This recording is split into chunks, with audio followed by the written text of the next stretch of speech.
Neste vídeo, nós vamos resolver o exercício 1 e o exercício 2 da aula 3 da primeira série do ensino médio. O comprimento de uma circunferência de raio R é dado por C igual a 2 vezes o π vezes o raio. E a área do círculo de raio R é dado por A igual a π vezes R ao quadrado. Dessa maneira, a qual intervalo pertencem os números que representam o comprimento de uma circunferência de raio 0,5 e a área do círculo determinada por essa circunferência.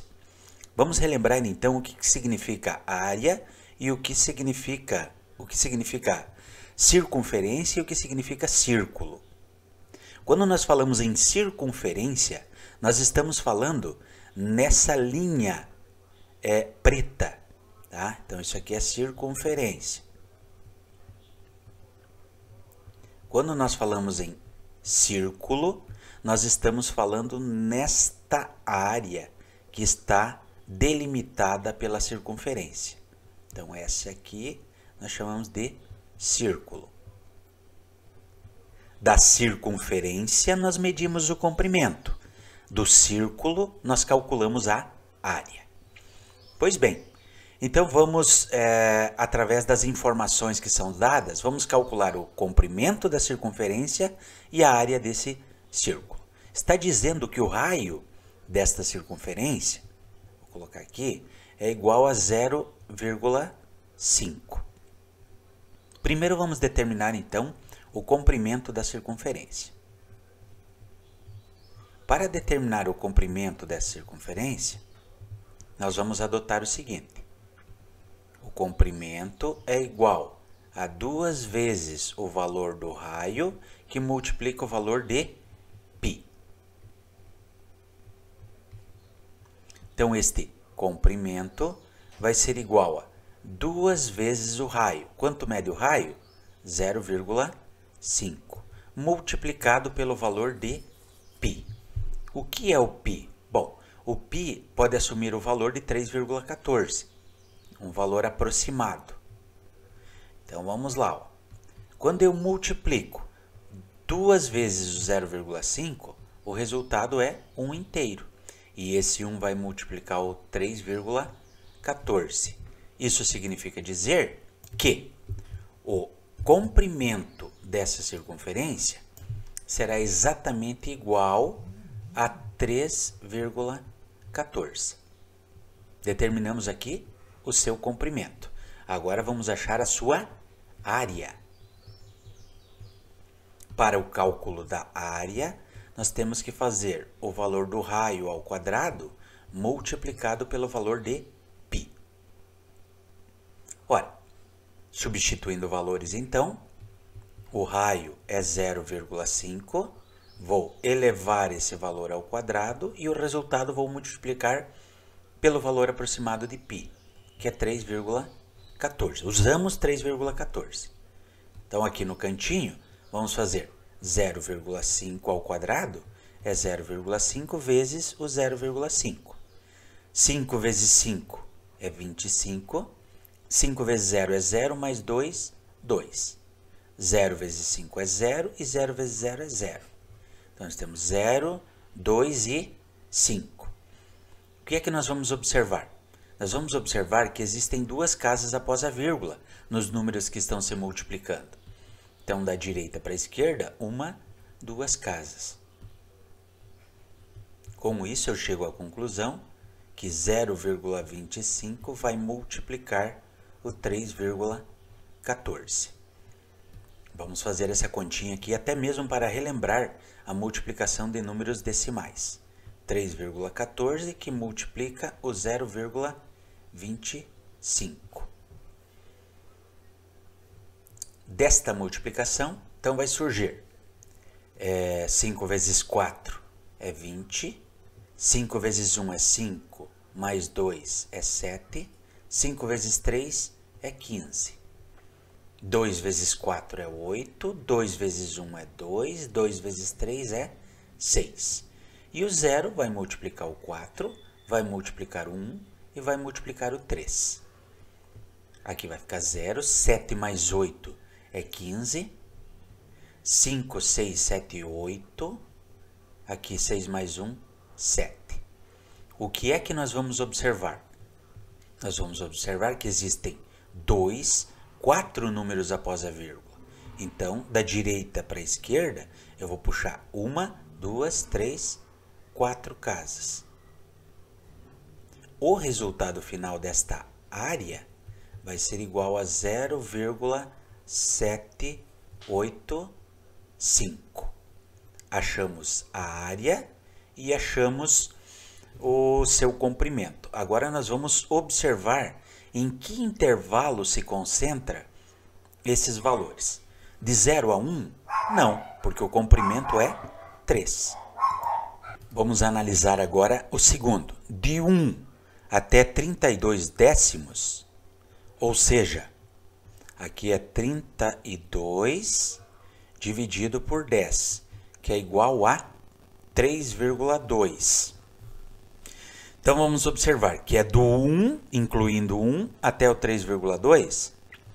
Não, porque a área é 0,75, né?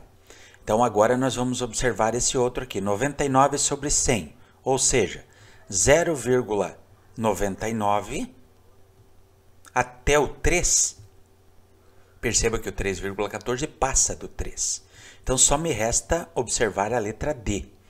Então, ele vai de menos 1, excluindo o menos 1, até 4. Esse é o intervalo das respostas. Então, vamos verificar aqui, ó, se nós fôssemos representar na reta real. Então, eu teria o menos 1 com o intervalo aberto, significa que o menos 1 não faz parte da solução, e fechado em 4. Ou seja, os números deveriam estar nesse intervalo. Aí eu vou observar. 0,785 está nesse intervalo? Sim, né? Está provavelmente aqui, ó. O 3,14 está no intervalo? Sim, provavelmente ele esteja aqui. Então, por isso, eu vou colocar aqui a área e aqui o comprimento. É por isso que eu chego à conclusão de que, para este exercício, as soluções do meu problema estão no intervalo representado na letra D. No exercício número 2, nós temos o seguinte. Dados os intervalos A, que vai de 1 até 3, incluindo 1 e excluindo 3, e B, de 2 até 9, excluindo o 2 e incluindo 9, os conjuntos A, união com B e A, intersecção com B, são respectivamente. Para a gente resolver essa atividade aqui, nós vamos usar a representação geométrica desses intervalos, só para a gente compreender o que é que significa isso. Então vejamos, eu tenho um intervalo A e eu vou representar aqui geometricamente na reta real. Ele vai de 1 até 3. Eu incluo o 1 e excluo o 3. Então vejamos o que acontece aqui, ó. Vou colocar uma bolinha fechada em 1 e uma bolinha aberta em 3, porque o 3 está excluído. Então aqui é o 3. Os números estão representados aqui dentro, ó. Agora eu vou representar o B. Vejamos, ele vai de 2 até 9, excluindo o 2 e incluindo o 9. Como eu representei de 1 até 3 aqui no conjunto A, eu vou ter aproximadamente o 2 representado aqui, ó. Como é uma bolinha aberta, então eu vou representar o 2 aqui. Percebam, está entre 1 e 3, por isso que eu representei aqui, tá? E o 9, mas o 9 está incluído, então o 9 está aqui.